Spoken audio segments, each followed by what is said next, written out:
I tell people this a lot. When you're in my world, you should be changing your identity at least once a year. And what I mean by that is if you are actually integrating these habits, okay? So if you are actually doing the work, even if it's just tiny, tiny, tiny habits, you are going to become a different person. Your identity is going to change. And when your identity changes, you need to change your habits.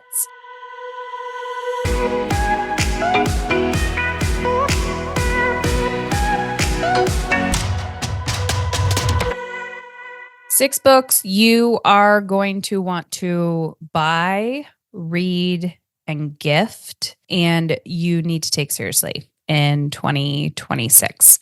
So, before I dive into today's episode, I want to make it very clear that I would probably tell you to read maybe 10 books only. And the reason why I'm going to say that is because everyone always asks me for book recommendations, and I don't often have a lot of books for them to recommend because 90% of the books that I read are shit. I remember, I think it was Alex Hermosi saying that.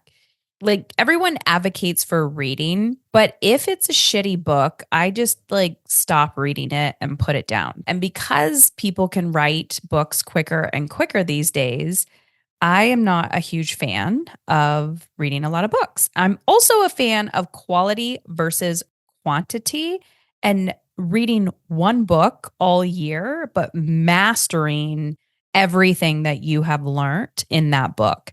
And so instead of just acquiring more information, I am really a fan of integration. I mean, I've always been a fan of integration, but I can just see that so many people are crippled with information. So that's kind of like a stake that I am putting in the ground, especially next year, which is integration. So I'm going to talk about these six books and let's dive in. So the first book that I want to talk about is Abundant Ever After. So this book is in paperback. It is hard copy. It was written by a friend and colleague, Kathy Heller. And the reason why I'm actually even have her in my list is because for whatever reason, when I actually read this book, I was like, Kathy, you are hitting a pain point. And that pain point is the art of receiving. And so many people are addicted to information and personal development, and they do not realize that part of the challenge of why they are not attracting or receiving what they want and desire in their lives is because they are blocking themselves from receiving. And that is what I absolutely love about this book is she dives deep into practical strategies on abundant ever after. So manifestation, but it hits the gap that I see in the market when it comes to learning how to receive because people get so emotionally uncomfortable when it comes to receiving. And this book kind of embodies that. So Kathy Heller, go check it out. Abundant Ever After. The second book that I want to talk about is the good old book written by Heather Chauvin. That is me. I had to add my book to the stack. Dying to Be a Good Mother. My book, if you don't have a copy already, you can get it anywhere books are sold. It's also on Amazon, is a prescriptive memoir. So this is not a how-to book. I've infused it with storytelling, personal stories, client stories of how we are dying to be good for other people. I actually think the storytelling portion of this, like my prescriptive memoir, I talk about how to start managing your energy. I talk about your problem child and how they are a gift. And I think that one paired with Abundant Ever After is a really, really good pairing because if you want to live to be a good mother, if you want to feel alive and aligned and energized, yes, you need to know the practical strategy on how to do that. And I talk a little bit about that towards the end of the book, but you also need to practice the art of receiving. Okay. Third one on my list is Atomic Habits. If you have not read this book, again, just a friendly reminder, every single book that I am talking about is a book that I only want you to buy once and keep forever. Okay. So these are all books that you can read again and again and again and again. Atomic Habits, Tiny Changes, Remarkable Results. This is James Clear. If you have not read the book, I highly recommend that you read it. If you don't have a physical copy of it, I highly recommend you go buy a physical copy. And I recommend that you read it every year because I tell people this a lot. When you're in my world, you should be changing your identity at least once a year.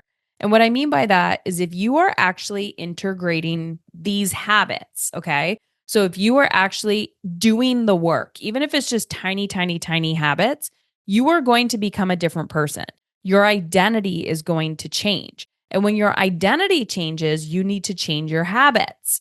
And so this book is like one of those things when you read it again and again, you're like, oh my gosh, I've learned more. I've learned more. Like you just have to keep redoing the same shit over and over and over again. And then when you hit a new level, you need to do it again and again. What I also like about this book is very science based. So everyone who loves science, which is, I like science minded people, but that's not my go to.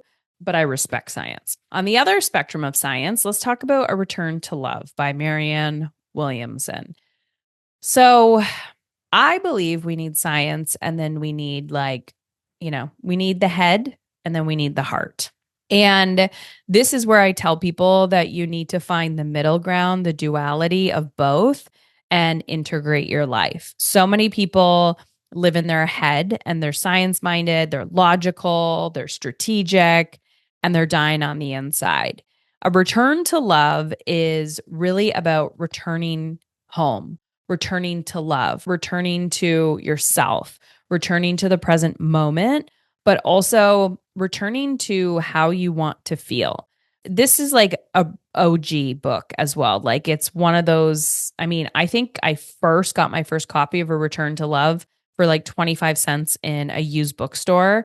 This copy that I'm looking at, I think is signed because I did meet Marianne Williamson. This is a book I would like gift to friends, but also something that like I'll never get rid of and I'll just read it again and again and again and again. It's reflections on the principles of A Course in Miracles. And if you're not familiar with Course in Miracles, that's a good one too. Okay, last two books.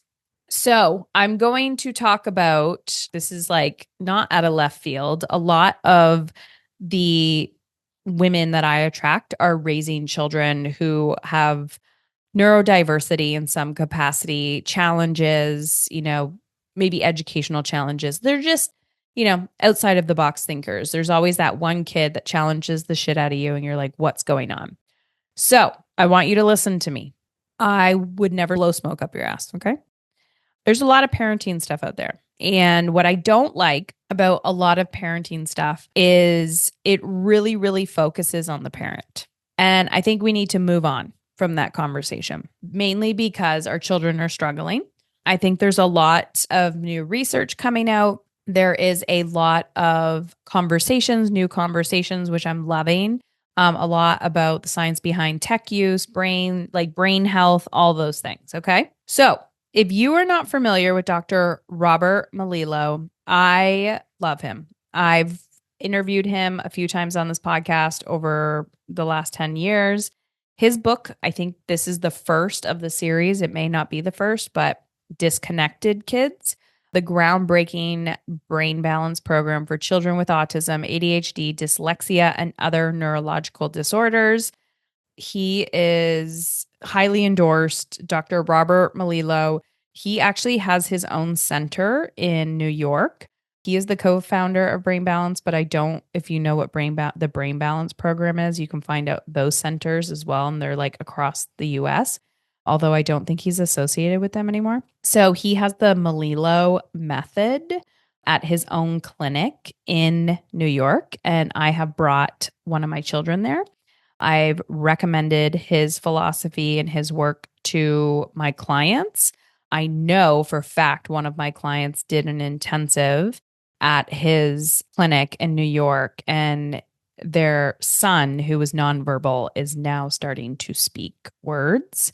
And my point of that is this whole concept of disconnected kids is that our brains have imbalances. We're right brain dominant or left brain dominant, and we need to strengthen the opposite side of the brain. Now, here's why I think this is really, really important. He does a lot of work with, severe symptoms of like autism, ADHD, dyslexia, and all the things and like behavioral issues. The reason why I'm bringing up this book specifically is because so much of parenting, I think, is bypassing the root cause that it's not an actual parenting issue. It is an organ issue, like brain issue. And this is where I get really frustrated with the conscious parenting and gentle parenting movement. I'm like, yes, we need to look at our stuff. Yes, we need to understand what a trigger is and heal our wounds as a parent, as an adult. Yes, we need to step into our leadership. We need to do all the things. But you need to also understand that your child is suffering and struggling, and they need support that you cannot provide as a parent. So I'm a huge, huge advocate of that. And there's a lot of shame in parenting. I completely understand that. But get this book, listen to it, read it. Go follow him, Dr. Robert Melillo, Melillo. Okay, last book. This is from a friend and colleague. Again, the only reason why this book is in my stack is because it's one that I will never get rid of, and I will read it again and again and again. It's actually a really, really thick book. And this is something I would gift to people. It's called Rich Relationships. It's by my colleague and friend, Selena Soo, Soo. Now, here's the interesting part about this. The subtitle of the book is called Create $1 Million Network for Your Business. Selena does talk about business. The fact that we need to write books on rich relationships and healthy relationships, I'm just going to call it out, indicates that humans suck at relations. They suck at relationships. What I love about Selena, she was actually such a pivotal mentor in my life. She embodies her philosophy of rich relationships, of value. She is so incredibly generous as a human. She's strategic with her generosity in the sense it's not manipulative, but she doesn't have attachment to the yes or no. And she's just a very generous person. And she talks about how she has, giving accounts. She actually allocates part of her profit towards just giving gifts. And not all of it is strategic for her. She loves to help people. She's gifted me so much shit just to be of service. Here's the point. As a byproduct of that, I'm like wanting to talk about her without any affiliation or anything like that. So I think she embodies generosity. She embodies value. She does not keep. And I also think that this book, Rich Relationships, has nothing to do with business. So this book will improve all relationships. And I think relationships in general are a huge energy leak for people. So we got Rich Relationships by Selena Soo, book number 6. Book number 5, Disconnected Kids by Dr. Robert Melillo. Book number 4 is A Return to Love by Marianne Williamson. Book number 3, Atomic Habits by James Clear. Book number 2, Dying to Be a Good Mother by Heather Chauvin. Book number 1, Abundant Ever After by Kathy Heller. So I know this is a little bit different than what I typically offer on the podcast. So hopefully you gain some value here, not as heavy and light. I also would love to know, what other type of content do you want from me? Please let me know. You can email us at hello, HELLO, at Heather Chauvin, CHAUVIN.com. Send me a private message on Instagram. It's just my name, Heather Chauvin. Thank you for being you. I'm so grateful to have you here. Also, if you haven't already applied or looked at the application, we are now accepting applications for my January cohort, my January coaching cohort. So if you want to take all the information that you're learning here, you want to transform your personal and professional life, then head on over to heatherchauvin.com/apply. It gives you all the details, how the program works, the investment, all the things. And we are now taking applications for the January cohort. So fill out the application, we'll book a call, and we'll see if you're a good fit. All right, that's it. Love ya.